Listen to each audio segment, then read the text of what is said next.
सारखा, मित्र वणव्यामध्ये गारव्यासारखा.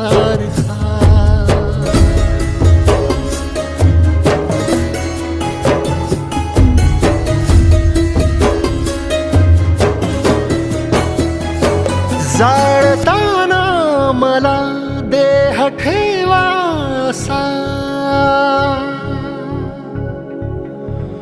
हो जाळताना मला देह ठेवासा, हात खांद्यावरी टाकल्यासारखा.